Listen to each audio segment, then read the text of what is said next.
सफर में मुश्किलें आए तो हिम्मत और बढ़ती है, कोई अगर रास्ता रोके तो जुर्रत और बढ़ती है। बिकने पे आ जाओ तो घट जाते हैं दाम यारो, ना हो बिकने का इरादा तो कीमत और बढ़ती है।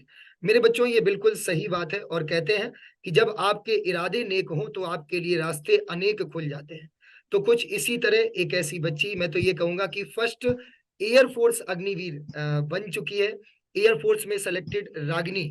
और निश्चित रूप से मैं ये कह सकता हूं कि उसके हौसलों ने ही फासलों को भर दिया, यानी कि तब्दील कर दिया उस सफलता में। तो आज हम लोग एक ऐसी बच्ची से जानेंगे कि आखिर एयरफोर्स फेज 2 में क्या होता है, उसकी रिटेन की जर्नी कैसी रही, किस तरह से उसने तैयारी की। एक मीडियम फैमिली से होने के बावजूद भी उसने हार नहीं मानी। और कहते हैं ना कि कोशिश करने वालों की कभी हार नहीं होती, और लहरों से डरकर नौका पार नहीं होती। और इसका एक सबसे जीता जागता उदाहरण है ये बच्ची रागनी, जो बहुत ही जबरदस्त तरीके से जिसने मेहनत की। रागनी, पहले तो आपको बहुत बहुत बधाई कि आज आप एयरफोर्स में सेलेक्ट हो गई और देश सेवा करने जा रही है। तो सबसे पहले तो अपना एक छोटा सा परिचय, आप कहाँ से हैं, आपका फैमिली बैकग्राउंड क्या है? Yes sir. मेरा नाम रागिनी कुमारी है। मेरे पिताजी का नाम मुन्ना तिवारी है। मेरी माता जी का नाम मुन्नी देवी है। हम लोग दो बहन और एक भाई है। मेरी बहन का नाम स्वीटी तिवारी है, वो भी इसी क्षेत्र में तैयारी कर रही है। और मेरा भाई भी डिफेंसी लाइन में जाना चाहता है, उसका भी पूरा शौक इसी में है। और हम लोग तीनों बस चाहते हैं कि तीनों वर्दी चाहते हैं कि अपने देश की सेवा करने का हमें मौका मिले। बिल्कुल। और इसकी शुरुआत आपने कर दी है, मतलब अपने घर में आपने शुरुआत कर दी है। वैसे रागनी, आपका कौन सा स्टेट है, किस राज्य से है आप? यस सर, मैं झारखंड स्टेट से बिलोंग करती हूँ सर। और मैं रामगढ़ डिस्ट्रिक्ट से हूँ। और इसके लिए सर मैंने मतलब ऑनलाइन प्लेटफॉर्म को चुना, क्योंकि हमारा जो एरिया है उसमें वैसी सुविधाएं उपलब्ध नहीं थी, और खासकर आप ही ने मतलब ज्यादा हेल्प किया। एग्जाम तो मैंने क्लियर कर दिया, क्योंकि मैं एसएससी सीजल का उस समय प्रिपरेशन कर रही थी। मैंने अग्निवीर के पहले ये सिस्टम नहीं था, मतलब लड़कियों को भर्ती नहीं दी जाती थी। तो मैंने जब ट्राई किया तो मुझे पता चला कि इसके लिए नहीं है, तो फिर मैंने एसएससी जीडी का भी 2 बार एग्जाम क्वालिफाई किया। लेकिन उसमें मेरा हाइट में कुछ इशू रह गया, जिसके कारण आगे प्रोसेस नहीं बढ़ पाया। तो इसके बाद मैंने एसएससी सीजल का तैयारी शुरू कर दिया। और एग्जाम का प्रिपरेशन करते करते बीच में इसका फॉर्म निकला, और उसको फिलअप करने के बाद इसका क्वालिफाई हो गया सर पेपर। अच्छा, बिल्कुल, बहुत बढ़िया। ये तो मतलब एक कहते हैं ना कि रास्ते कहीं और थे और निशाना कहीं और लगा, लेकिन कहते हैं ना कि जो लगन थी उसने आपको यहाँ तक पहुंचाया। अच्छा रागनी, यस एक सर। बात मैं आपसे, बच्चों का भी रिसेंटली रिटन एग्जाम का रिजल्ट निकला है एयरफोर्स का।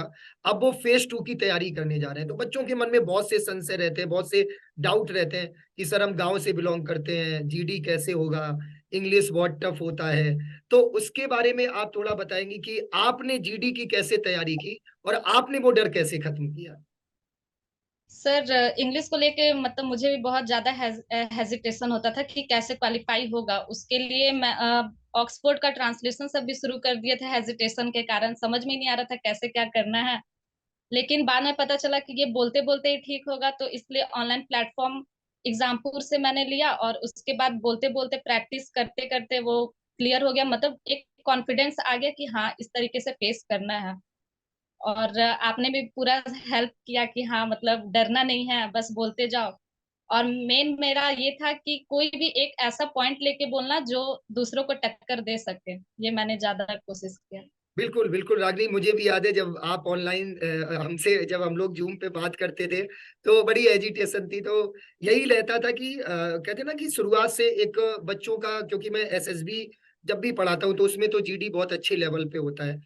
यहाँ पर जीडी का थोड़ा सा कहते हैं ना कि मीडियम बच्चा भी है वो भी आराम से क्वालिफाई कर सकता है। अच्छा रागनी, यस सर। थोड़ा सा मुझे सेकेंड फेज का आप प्रोसेस बताएंगी जिससे कि बच्चों को भी पता चल पाए कि जीडी कैसे होता है? Yes sir.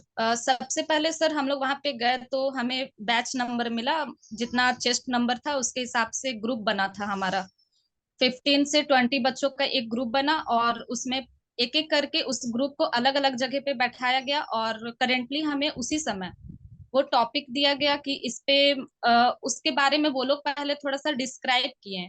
और वो लोग अपना इंट्रोडक्शन ज्यादा नहीं बोलने के लिए बोलते थे वो लोग कि कोई भी यहाँ पे इंटरेस्टेड नहीं है आपका ज्यादा इंट्रोडक्शन सुनने के बारे में, क्योंकि सब कोई अलग अलग एरिया से बिलोंग करते हैं। तो मेन जो टॉपिक है उस पे अपना ज्यादा मतलब फोकस करे और ज्यादा उसके बारे में बोले, और ऐसा पॉइंट बोले जो उसी से रिलेटेड हो, मतलब उससे भटकना नहीं है। हम लोग को सर मिशन इंडिया के बारे में मिला था, तो वो लोग सजेस्ट कर रहे थे कि मिशन इंडिया टॉपिक पे ही रहने के लिए, मतलब उससे बाहर नहीं जाने के लिए। अच्छा। अच्छा, एक चीज और रागनी, जैसे जब आप बोल रहे थे जीडी पे, तो क्या इंग्लिश में बोलना ही जरूरी होता है या हिंदी में भी बोल सकते हैं? नहीं, वो केवल इंग्लिश में। मेन सर वो जीडी है, मतलब बनाया ही इसी के लिए गया है कि सबको इंग्लिश में ही बात करे, वो हेजिटेशन दूर करने के लिए। उन्होंने बताया कि बाद में भी आप लोग को मतलब ऐसा ही ग्रुप में बैठना पड़ेगा, ग्रुप में फेस करना पड़ेगा, तो उस समय ज्यादातर जो भी ट्रेनिंग होगी वो सब इंग्लिश में होगी। तो हम लोग आपका कॉन्फिडेंस लेवल देखना चाहते हैं कि आप लोग डरे नहीं, मतलब अच्छे से हैंडल कर पा रहे हैं या नहीं, वो सब देखते हैं। अच्छा रागनी, एक चीज और है, जैसे एक टॉपिक आपको दिया गया था या फिर आपको चॉइस मिली थी टॉपिक में? नहीं सर, वो चॉइस नहीं रहता है, मतलब वो अचानक बस एक टॉपिक वो लोग पहले से प्रिपेयर करके लाते हैं, और एक पेपर आपको रफ सेट मतलब मिला था हमें, और वो लोग उस टॉपिक को पढ़ना शुरू किए थे। और उस टॉपिक को मतलब वो लोग बहुत ही आराम से ही पढ़ रहे थे, ज्यादा हड़बड़ी में नहीं। जो मेन पॉइंट्स वगैरह थी वो हम लोग रफ शीट में लिख रहे थे। फिर हमें एक अलग से सीट मिली जो मेन पेपर था, उसमें हम लोग को उसके बारे में लिखना था, मतलब समरी टाइप से 1 पेज। और उसमें पूरा उस टॉपिक के बारे में डिस्क्राइब करना था, अपने भी कुछ वर्ड्स डालने थे जिससे वो लोग को लगे कि हाँ मतलब नॉलेज है, या इस टॉपिक के बारे में ये लोग कुछ जानते हैं। और वो जो टॉपिक रहता है वो करंट टॉपिक या हमारे आसपास अभी जो भी घटना हो रही है उसी सब से रिलेटेड रहता है। और वो टॉपिक का लिस्ट आप लोग के द्वारा भी प्रोवाइड हुई थी, तो उसको भी मैंने प्रिपेयर किया था, और मिशन इंडिया मेरा प्रिपेयर था, लेकिन वहां मतलब जाने के बाद और अच्छे से वो टॉपिक प्रिपेयर हो गया था और लिख भी लिया था मैंने। बिल्कुल, मतलब रागनी, अच्छा यहाँ पे एक चीज मैंने देखी, जैसे आपने बताया कि जीडी के वो आपको इम्पोर्टेंट टॉपिक बता देंगे, मतलब टॉपिक से रिलेटेड पॉइंट बता देंगे, आप वो रफ शीट में लिख लेते तो एक आइडिया भी मिल जाता है। ये तो नहीं है कि यस। उन्होंने आपको अगर मिशन इंडियन आर्मी दे दिया या फिर उन्होंने सेल्फ रिलायंट इंडिया दे दिया, सिर्फ आपको टॉपिक दे दिया, आपको लिखना है, ऐसा नहीं है। मतलब वो ऑलरेडी उस टॉपिक को डिस्क्राइब करते हैं, मेन मेन पॉइंट, फिर आपके माइंड में नो डाउट वो सारे पॉइंट्स खुद भी आ जाते हैं। मतलब एक बहुत ही, मतलब कह सकते हैं इजी लेवल पे जीडी होता है, मतलब जिसको हम कह सकते हैं कि बहुत ज्यादा that is not a difficult task, right?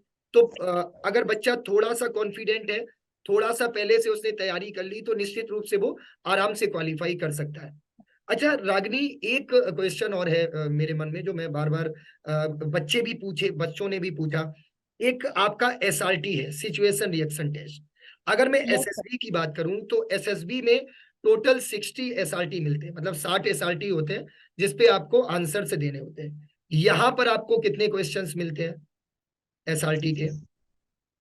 Sir SRT में हमें 30 मिनट्स मिला था, 50 क्वेश्चन थे उस 50। टाइम। और वो जल्दी जल्दी हैंडल करना था उसमें, क्योंकि ओएमआर सीट मिलता है उसको रंगने में ज्यादा टाइम लगता है। ऐसे क्वेश्चन तुरंत तुरंत सॉल्व हो जाते हैं, क्योंकि वो मेंटली सोचना रहता है कि उससे क्या आंसर रहता है। लेकिन ये है सर कि क्वेश्चन में वो लोग हमें सजेस्ट किए थे कि पेंसिल से मार्किंग वगैरह नहीं करना, नहीं तो आपको रिजेक्ट कर दिया जाएगा। मतलब साफ सुथरा वो जो पेपर रहेगा वो भी जमा हो जाता है, और जो ओएमआर सीट है उसमें रंगना भी रहता है, और बगल में एबीसीडी भी लिखना रहता था। अच्छा, एसआरटी में ऑप्शन दिए होते हैं, उसमें ऑप्शंस दिए होते हैं, राइट? हाँ, हाँ सर, ओएमआर रहता है सर मतलब। ओएमआर में होता और है। ऑप्शन रहता है 4। बिल्कुल रागनी, बहुत अच्छा लगा बात करके। और आप कब ज्वाइनिंग के लिए जा रहे हैं? सर 24 को है, लेकिन 19 को निकल रहा है सर। अच्छा, 19 को निकलने, मतलब 24 को आपको रिपोर्ट करना है वहां पे। तो यस इस सर। समय आपके पेरेंट्स भी बहुत खुश होंगे, घर वाले तो बहुत खुश होंगे। मतलब यस सर। बेटी जा रही है देश सेवा करने के लिए। सच में मैं भी बहुत यस। खुश हूँ कि मुझे भी मौका मिला आपको गाइड करने का। और सैम यस। सर ने भी आपको पढ़ाया, मैंने भी पढ़ाया। काफी मेहनत रही, काफी बच्चों का एक कहते हैं ना कॉन्फिडेंस बिल्डअप करने में कोशिश की कि आप लोगों का कॉन्फिडेंस बिल्डअप हो पाए। आपके साथ की और भी फ्रेंड्स हैं जिनका सिलेक्शन आई थिंक हुआ है। वो अलग अलग एरिया से बिलोंग करते हैं सर, हाँ वो जैसे, सब फ्रेंड्स बने जो भी बने। हाँ जैसे आई थिंक प्रिंसी है, मुझे याद है एक बच्ची का नाम, एक श्वेता है, प्रिंसिपल हाँ। गीता। हाँ, तो काफी यस। बच्चे हैं। तो बड़ी मस्ती के साथ पढ़ा भी हम लोगों ने बढ़िया से, मतलब आप लोगों ने पढ़ा और मस्ती की और बढ़िया से सिलेक्शन हो गया। तो अच्छा, और जो नेक्स्ट जनरेशन हम कहेंगे कि आगे जो बच्चे एयरफोर्स फेज 2 के लिए जा रहे हैं, उनके लिए रागनी आपका क्या मैसेज होगा? क्योंकि आपको पूरा देश सुनना है। एक होता है ना कि हर बच्चा एक वो जब आप सिलेक्टेड है तो लोग आपके शब्दों का बड़ा वजन मानते हैं, है ना? तो क्या कहना चाहेंगे उन बच्चों के लिए? यस सर, सर हम लोग जिस लाइन में जा रहे हैं अभी वो डिफेंस है, और उसमें ये मेन मायने रखता है हमारा कॉन्फिडेंट।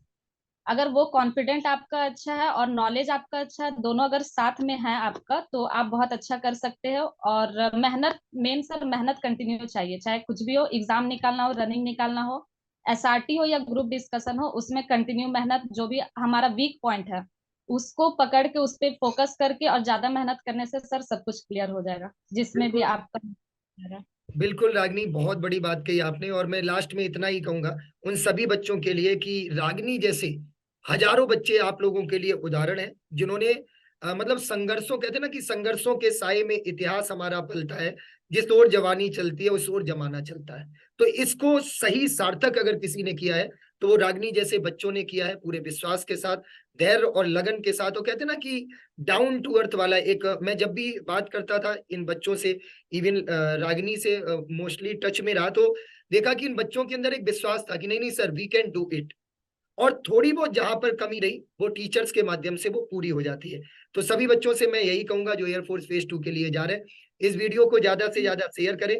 अगली रागनी आप हो सकते हैं, अगले बच्चे आप हो सकते हैं। थैंक यू वेरी मच रागनी, जुड़ने के लिए बहुत बहुत धन्यवाद आपका। बेस्ट ऑफ लक, ट्रेनिंग पे जाओ और बढ़िया से वर्दी पहन के मिठाई जरूर खिलाने आना, है ना? चलिए, थैंक यू और जय हिंद मेरी तरफ से। Thank you so much. ठीक है सर।